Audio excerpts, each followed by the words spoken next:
वो आप स्वीकार सोच रहे हैं करिए। कि आपको अध्यात्म पता है, इनको नहीं पता। इस देश ऐसा की नहीं जनता हमने को कहा। आपसे ज्यादा अध्यात्म पता है। ऐसा हमने नहीं कहा। हमें अपने हिसाब का पता है, उन्हें अपने हिसाब का। वो अपने में श्रेष्ठ हैं, हम अपने में अब जो कोशिश कर रहे हैं विद्यार्थी। हमने ऐसा कभी नहीं कहा कि हम श्रेष्ठ हैं, और ये आरोप हमें नहीं लगता कि ठीक है। आपका ये कहना कि मेरे पास एक गधा है जिसमें वाईफाई है और वो प्लेन में भी वाईफाई चलता है, ये मजाक की बातें नहीं है। लोगों की दृष्टि से, भावनात्मक दृष्टि से देखा जाए तो ये बहुत गहरा विषय है। मजाक की दृष्टि से अगर कोई देखेगा तो देखो, जाकी रही भावना जैसी प्रभु मूलत देखी तिन तैसी। भगवान की कोई लीला को सिर्फ रास लीला को उठाते हैं, लेकिन हम तो महाभारत भी उठाते हैं।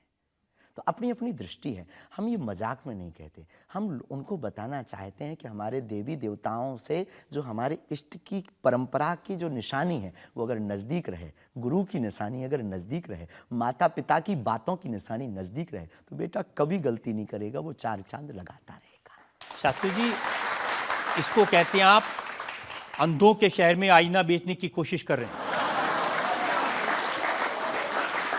ऐसा हमारा भाव नहीं है, अपितु हमारा भाव ये है कि उस केवल वाईफाई को हम बताते नहीं, उसकी महिमा भी बताते हैं, और दरबार में आने वाले लोगों को उसकी महिमा का अनुभव भी कराते हैं। तो फिर वो जो बात मजाक की है ना, वो फिर अध्यात्म, आस्था, ईश्वर से जुड़ करके नास्तिक भी आस्तिक बन जाता है। देखिए, आपको भोले भाले लोगों को बताना चाहिए कि भाई ये मैं मजाक में कह रहा हूं, विनोद हम कहते है, भी हैं। और ये मैं ये असल हम में बहुत कह बार बोलते हैं, विनोद हम कर रहे हैं, हम बहुत बार बोलते हैं। अब कोई हमारे विनोद को सीरियस ले ले तो वो उसका निजी अनुभव है। तो अब मैं लोगों को बता दूं कि एक बार बगैर टिकट पकड़े गए थे आप रेलवे में। हाँ, ये तो बताना चाहिए। बिल्कुल पकड़े गए थे, लेकिन ये भी बताइए कि हम टीटी से ही 1100 रुपया लेकर आए थे।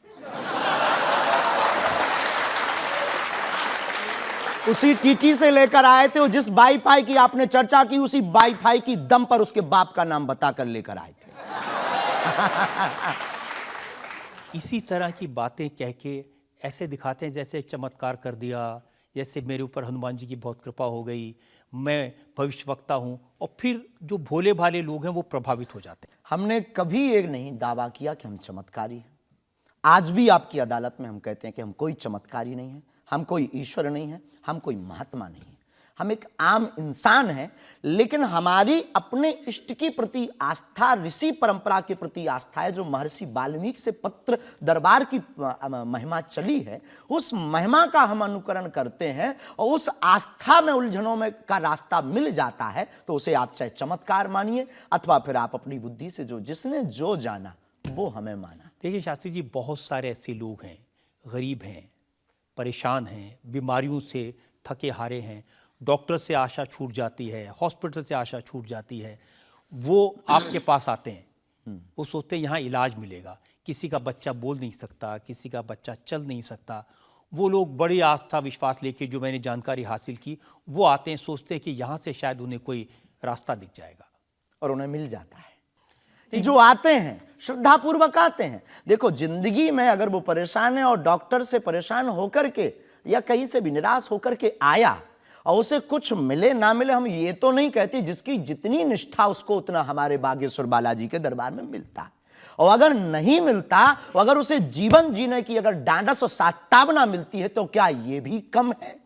बिना पैसों में, बिना दक्षिणा दिए, बिना कुछ लगे अगर हनुमान जी से जुड़ रहा, अगर वो प्रभु से जुड़ रहा, अगर उसे जीवन जीने में 4 दिन की जिंदगी है, डॉक्टर ने कह दिया तो मर जाओगे, लेकिन बागेश्वर धाम के नाम से उसके चेहरे पे मुस्कुराहट है कि मेरा हारे का सहारा है, तो अगर ये मुस्कुराहट उसके चेहरे पर आती तो इससे किसी को गुस्ताखी क्यों? देखिए, अगर बागेश्वर धाम आने से लोगों का इलाज हो जाता है, तो फिर आपको कैंसर हॉस्पिटल बनाने की क्या जरूरत है? यही तो हम बताना चाहते हैं कि दुआ और दवा दोनों आवश्यक है। हमने ये नहीं कहा कि हम डॉक्टरों के खिलाफ हैं। अब मैंने पूछ लिया तो आपने दवा ऐड कर दिया उसमें। नहीं, हमने औषधालय बागेश्वर धाम पर खुलवाया है, और मंदिर के समीप खुलवाया है। वहां पर ग्राम पंचायत का भवन है, वहां पर आयुर्वेदिक औषधालय है। दुआ और दवा मतलब नीचे दवा है, और वहां ठीक नहीं हुए तो दुआ के लिए चढ़ जाओ मंदिर पर, दोनों काम करें, ठीक है। और ये कोई नई बात नहीं है, हमने ऐड नहीं की, डॉक्टर खुद ऐड करता है, ऑपरेशन करता है, जब ठीक नहीं होता तो वो भी कहता है तुम भी प्रार्थना करो। लेकिन ये सही है कि जिस इलाके में आप हैं उस इलाके में बहुत सारे ऐसे लोग हैं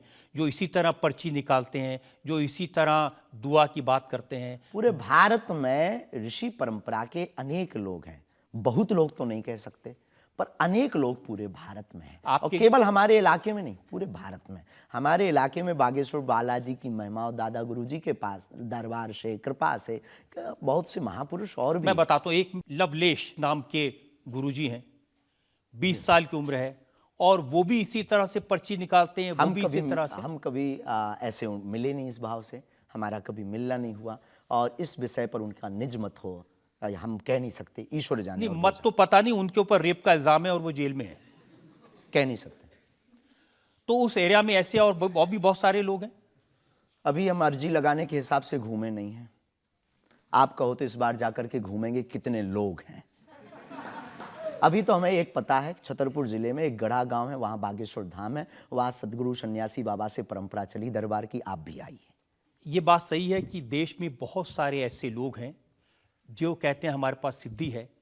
एक जयपुर में है, उन्होंने बताया कि मैंने कर्ण पिशाच को साधा हुआ है, और वो भी किसी की भी डेट ऑफ बर्थ बता देते हैं, किसी के परिवार वालों का नाम बता देते हैं। हमारे पास ऐसी कोई सिद्धि नहीं, ना हमने ऐसी कोई साधना कर रखी है। हमारे पास सिर्फ अपने इष्ट पर, हनुमान जी पर भरोसा है, जो अष्ट सिद्ध नवनिधि के दाता हैं। ना हम कोई डेट बताते हैं, ना हम कोई नाम बताते हैं, और अगर उनकी कृपा से पता चल जाए तो कोई बुरी बात नहीं। जनता से जो लोग सवाल पूछना चाहते हैं।